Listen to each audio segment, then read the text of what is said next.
Warahmatullahi wabarakatuh. Waalaikumsalam warahmatullahi wabarakatuh. Alhamdulillah, alhamdulillahi rabbil alamin. Wassalatu wassalamu ala asrafil anbiya'i wal mursalin Sayyidina wa maulana Muhammadin wa ala alihi wa sahbihi ajmain. Ketemu lagi dengan Mr. TM dengan uraian-uraian ilmiah tinggi tentang metodologi, metafisika, tasawuf eksakta ilmiah. Bertempat di kampus Taklim Ma'rifat Boyolali. Judul yang kita angkat kali ini adalah tempatnya orang beriman harusnya adalah di akhirat. Di dalam satu dalil ya, Nabi sampaikan bahwasanya dunia adalah surganya orang kafir. Dunia juga adalah penjara bagi orang beriman. Di dalam Quran ada ayat yang menyampaikan orang beriman akan merasakan neraka dalam beberapa hari. Nah, ini kias ya. Artinya orang beriman itu akan merasakan penjara neraka selama masih ada penjaranya, sampai terbebas dari penjara neraka baru kemudian berpindah.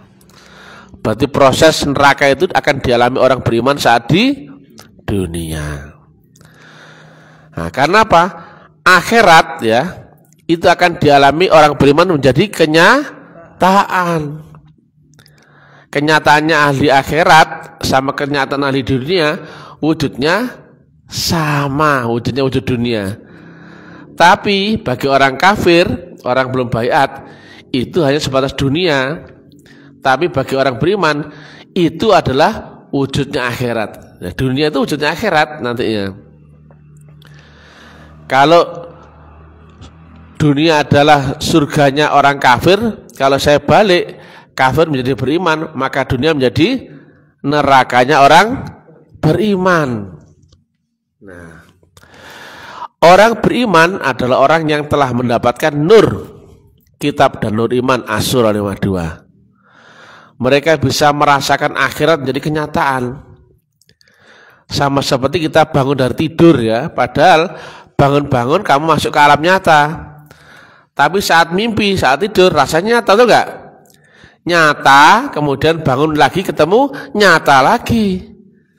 Nah, tapi bagi yang telah dibaiat melewati kematian ketemu apa?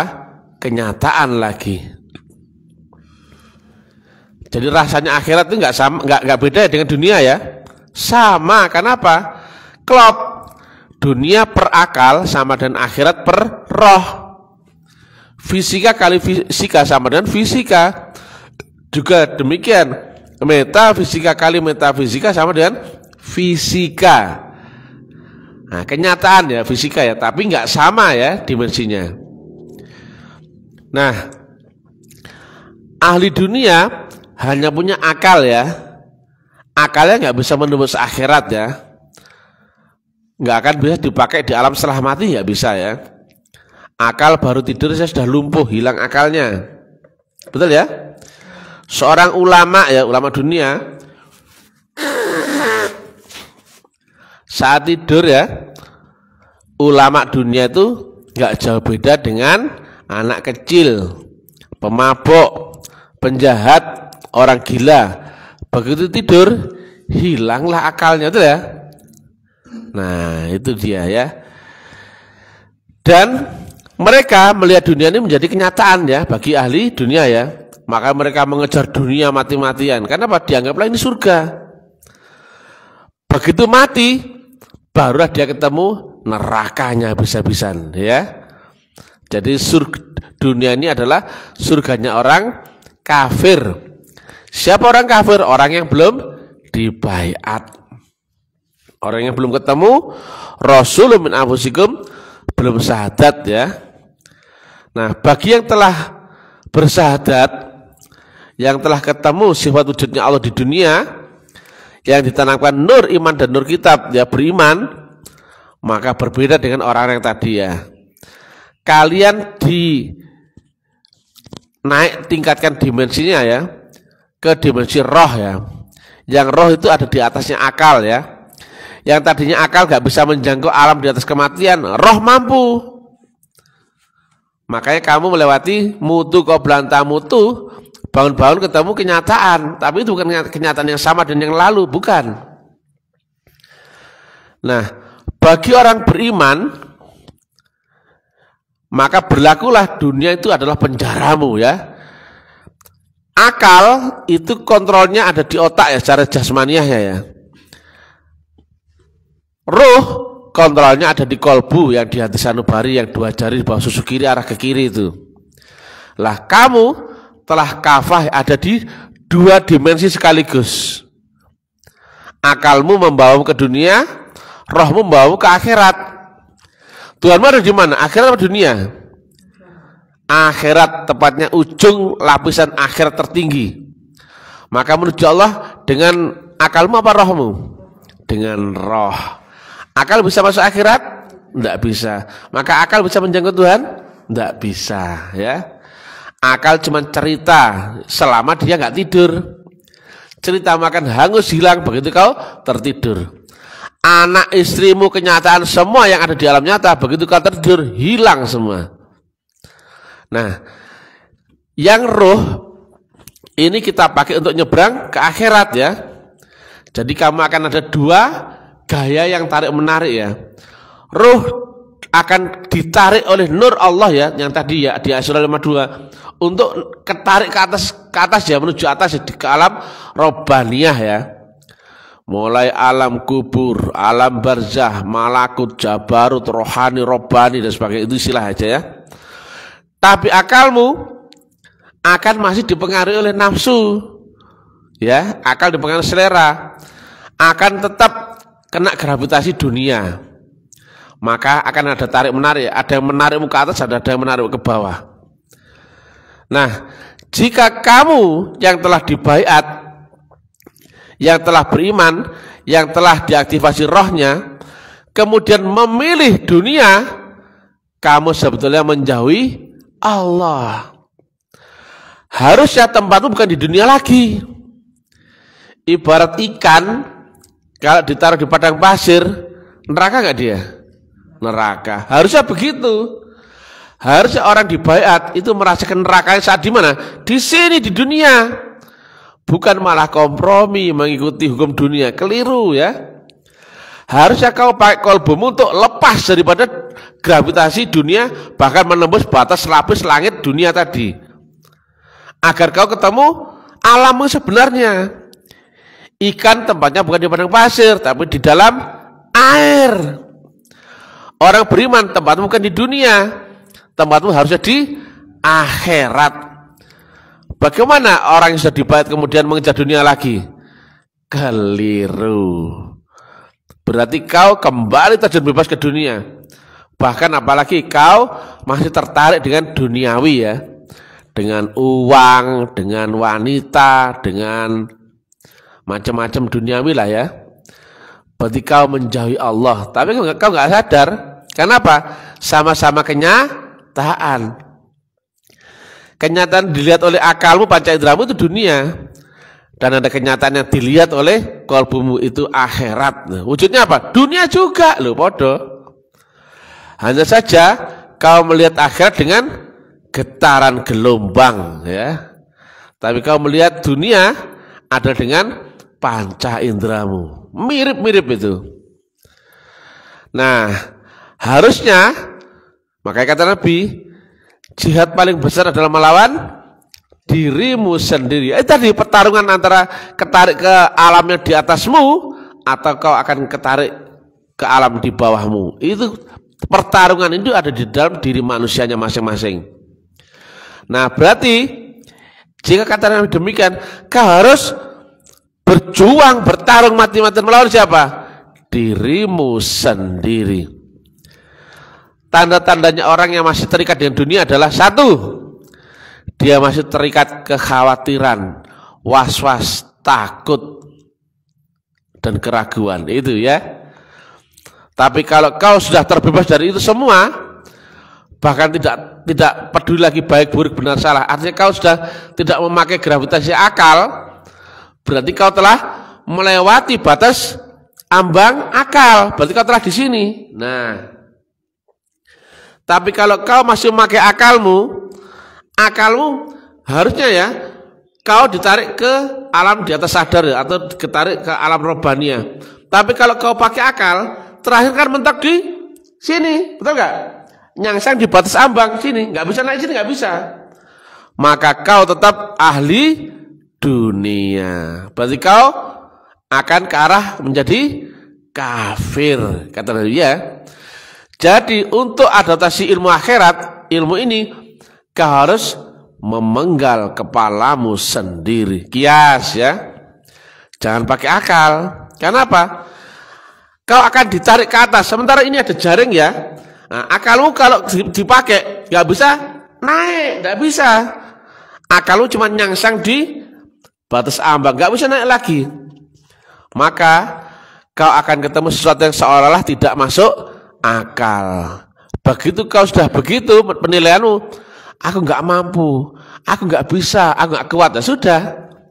Harusnya kau nggak lagi mikir aku nggak mampu, aku nggak bisa, tapi aku patuh kepada guruku. Itu aja. Masum, berangkat, siap. Nah itu. Padahal apa? Sibuk, istrinya hamil tua dan sebagainya. Misalkan itu ya, akalmu sudah nggak mungkin terima. Tapi kalau ada perintah Tuhan lewat Rasul min anfusikum, ikut saja. Bagaimana nanti? Nggak tahu. Itu adaptasi orang beriman ya. Orang beriman itu orang sudah nggak pakai otak akalnya lagi, tapi dia patuh kepada gelombang nur Allah. Memang nggak mungkin masuk akal. Saya tanya, akhirat itu masuk akal nggak? Enggak. Yang masuk akal itu dunia. Makanya akal nggak bisa masuk akhirat. Makanya akal nggak masuk akal. Akhirat nggak masuk akal. Masuk roh ya. Yo enggak? Dunia baru yang masuk akal. Nah, kalau kau masih bertahan di dunia, bermain-main di dunia, berarti kau masih main akal, boleh. Tapi tempatmu nggak di sini loh harusnya. Harusnya ikan itu tempatnya di air, bukan di padang pasir. Kalau kau menemukan nikmat di dunia, berarti kau salah tempat. Apalagi kau ketemu kesenangan dunia, berarti kau menganggap ini surgamu. Berarti kau kembali ke kekafiran lagi. Ngeri ini ya. Jadi yang namanya menembus batas langit dunia itu harus memakai roh ya. Akal jangan dipakai lagi, nggak mungkin ya. Maka disebut batas ambang. Makanya berguru tarekat ya. Kalau ketemu guru zahirnya jangan pakai kepala. Kepalanya dipotong dulu, ditaruh di motor, di pagar, dibungkusi kresek ya biar nggak dimakan kucing ya kepalanya ya. Nah, baru ketemu guru jasmani. Sudah nggak pakai kepala, nggak pakai akal ya, ini kias ya.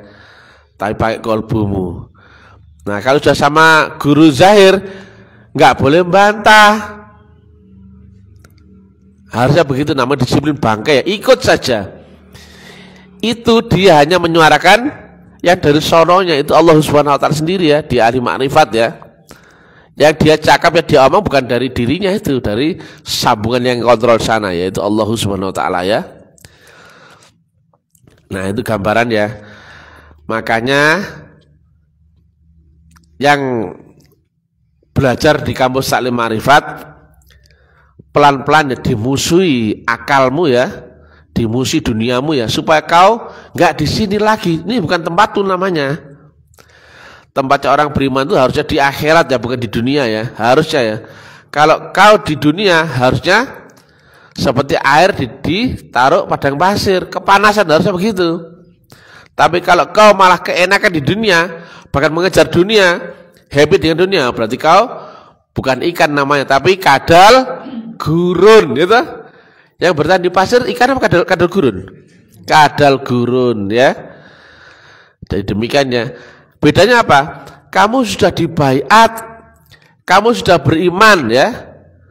Nah, menuju Allah Ta'ala di arsy kamu nggak kenal, kamu wajib lewat kiblat Allah di dunia, yaitu Rasulun min anfusikum. Ikuti saja dia, kau akan ketemu Allah di arsy, nggak usah khawatir. Tapi kalau kau mencari Allah di arsy, kau lupakan Allah di dunia, nggak bakal nyambung. Jadi itulah kenapa kita menuju Allah Ta'ala wajib lewat Rasul ya. Sangat keliru ya kalau ada ulama, kiai, ustadz, habib atau mursyid yang mengira tidak ada lagi Rasul. Karena secara fungsional sistem nggak mungkin ya. Kamu nggak akan kenal matahari, nggak ada hubungan dengan matahari kalau tidak ketemu sinarnya, betul nggak? Nah, kamu nggak akan kenal Allah, nggak akan bisa berhubungan dengan Allah kalau nggak lewat nurnya. Loh itu loh. Nurnya itu ada membawa, yaitu Rasul. Rasul itu utusan, membawa sesuatu dari yang mengutus, yaitu Allahu Subhanahu wa Ta'ala. Jadi kalau ketemu dengan guru yang zahir, jangan pakai kepala ya. Adab tinggilah sama dia, patuh, ikuti cakapnya ya, ikuti suruhnya. Kemudian berbaktilah kepada dia, mati-matian habis-habisan. Kau urusi urusanku, maka akan aku urus urusanmu. Kau urusi kekasihku, aku pun ikut, kan gitu ya. Itulah wasilah ya. Jadi wasilah itu mengenal Allah ya, beragama mengenal Allah lewat sistem metodologi. Karena kau awal di alam akal nggak mungkin bisa menyeberang ke akhirat, nggak mungkin ya. Apalagi mau sampai pada ujungnya akhirat, lebih nggak mungkin lagi. Tetapi kalau kau memakai prinsip dasar jalan wasilah atau saluran yang memakai gelombang dan frekuensi atau channel yang dibawa oleh utusan atau itu disebut wasilah dan pembawa wasilahnya, maka kau bisa berhubungan dengan Allah Subhanahu wa Ta'ala. Pelan-pelan kemudian dimensi kesadaran mi'raj dari dunia naik ke kubur. Kenyataan enggak ini? Kenyataan. Kubur naik ke barzah, kenyataan enggak? Kenyataan. Barzah ke malakut, kenyataan enggak? Terus sampai semuanya hilang ya. Jadi kalau kamu naik pesawat ya, awalnya kenyataanmu di dunia, ruwet ya di kampungmu kan, ada macam-macam di kampung ya, rumahnya banyak, sempit dan sebagainya. Kau naik pesawat, kampungmu jadi terlihat kecil ya gak? Makin lama makin kecil, makin hilang. Nah, hilangnya kampungmu, hilang duniamu karena dua ya. Logikanya, duniamu mengecil atau kamu yang naik dimensi, betul gak? Nah, kira-kira dunia mengecil gak? Enggak. Sebetulnya dimensimu lah yang naik tinggi, sehingga apa? Dunia menjadi kecil, bahkan lenyap. Nah, berarti kau telah masuk akhirat ya. Demikian juga akan ketemu naik lagi sekarang fana. Fa aina ma tuwallu fasamma wajhullah. Kemanapun kau arahkan pandangan, situlah wajah Allah. Naik lagi. Wa huwa ma'akum aina ma kuntum. Nah, itu dia ya. Jadi dunia sudah jauh di bawahmu, di bawah kau sudah naik tinggi, tapi kau tidak terasa. Ya. Rasanya seperti kau biasa saja, duniamu yang mengecil, seolah-olah begitu, padahal duniamu tetap ya, tapi kau yang naik. Begitu ya. Jadi akhirnya apa? Dunia dengan segala permasalahannya tidak menjangkaumu lagi, tidak menjadikan mudarat bumi dan langit bagi kau yang telah beserta dengan Allah. Nah, itu ya. Beserta dengan Allah pasti kenal dulu, kenal pasti ketemu dulu. Ini tentang rumus menang dunia akhirat ya. Untuk bisa mati husnul khotimah ya ini, untuk ketemu rezeki yang halal barakah yang ini, untuk ketemu ridho ya ini, untuk ketemu surga ya ini, untuk ketemu rahman rahimnya Allah ya ini. Semua akhirnya kembali kepada Allah Ta'ala dalam keadaan ridha dan ridhai, masuk di dalam bentengku ya. La ilaha illallah adalah asmaku, dia adalah aku, maka barang siapa dia masuk dalam asmaku, bentengku, maka dia dalam perlindunganku, maka tidak menjadikan mudarat bumi dan langit bagi siapa beserta dengan aku. Mr. TM, kelihatan orang di dunia, betul nggak? Iya, stasionernya. Tapi Mr. TM dimensinya sangat tinggi. Ahli dunia nggak bisa menjangkau Mr. TM. Yang marah banyak nggak sama Mr. TM? Yang memusuhi, yang ngetes, yang nyantet banyak. Tapi nggak kena ya, nggak kena ya. Karena saya nggak di sini lagi gelombangnya ya. Demikian ya. Demikian juga kalau ini kau aplikasikan ya, kau menangkan dirimu ya. Tapi harus diawali dengan apa? Kau jangan kompromi sama dunia, ya. Orang beriman jangan kompromi dengan dunia. Kau sama hanya mengubur dirimu sendiri ke dalam neraka, ya. Orang beriman harusnya berhampir akan Allah di sisinya Allah Ta'ala. Maka kau harusnya naik gelombang ya, jangan malah turun kelas ya. Demikian yang bisa kami sampaikan. Mudah-mudahan bermanfaat. Nanti kami akan berangkat ke Jepara ya. Kemudian kami mampir ke Kudus, Pati ya. Kemudian nanti ke Tuban ya. Alhamdulillah dakwah Ta'lim Ma'rifat berkembang pesat di mana-mana ya. Karena kami ilmiah ya. Kami menerangkan caranya praktek, bukan cuma teori ya. Praktek, proses, jalan, guru, semua kami terangkan. Itu namanya metodologi. Jadi yang di lingkaran kampus Ta'lim Ma'rifat itu ada yang praktek ya, bukan teori ya. Nggak ada diskusi, nggak ada teori, nggak ada debat, nggak ada tanya jawab ya. Teorinya silakan pelajari di YouTube atau Facebook ya. Kami dakwahnya live ya, jadi nggak menyampaikan agama dalam karung yang nggak jelas ya. Kami sampaikan berdasarkan kenyataan di alam itu. Kami hanya menyambungkan gelombang ya. Jadi nggak perlu saya pakai akal ya. Saya kalau pakai akal mesti pakai kitab. Tapi kalau saya membaca gelombang nur Allah yang berupa ayat-ayat qadim, maka kami tinggal menyalurkan lewat gelombang dan frekuensi yang sama. Maka jika telah sama, Allah pun berkata-kata lewat mulutnya seorang kekasihnya. Wa ma ramaita idh ramaita walakinnallaha ramah ya. Ini prakteknya. Ahli makrifat adalah ahli hakul yakin ya. Dia ketika cerita surga, dia di surga itu. Dia ketika cerita neraka, dia pun ada di neraka itu. Dia cerita kubur, dia pun ada di kubur itu. Jadi bukan memakai otak lagi, tapi rohnya yang bisa mi'raj ya, membuktikan semua. Demikian, kurang lebihnya kami mohon maaf sebesar-besarnya. Terima kasih sambutannya Boyolali yang luar biasa. Ini villa saya ini di sini ya. Tempat peristirahatan saya, ini ketemu Pak Agus dan sebagainya ya. Nanti jangan lupa kita akan ada proyek pembangunan. Mudah-mudahan Sukoharjo menyusul apa? Bekonang menyusul ya. Nah, kita ada tempat di sini masih kecil di sini ya. 600 ya. Mudah-mudahan tambah lagi lah ya. 1200 mudah-mudahan ya. Nah, inilah ya. Kami dakwah bukan agama teori ya, tapi agama metodologi menuju ma'rifatullah. Sekali lagi ya dicek ya, semua rasul tidak mengajarkan agama lewat syariat dan juga tidak belajar lewat syariat, tapi lewat metodologi. Semua orang sekarang sudah nggak kenal metodologi ini, makanya kami dakwahkan kesana kemari, bukan dakwah syariat, bukan ya, metodologi. Ilahi anta maksudi waridhoka matlubi. Wassalamualaikum warahmatullahi wabarakatuh. Waalaikumsalam warahmatullahi wabarakatuh.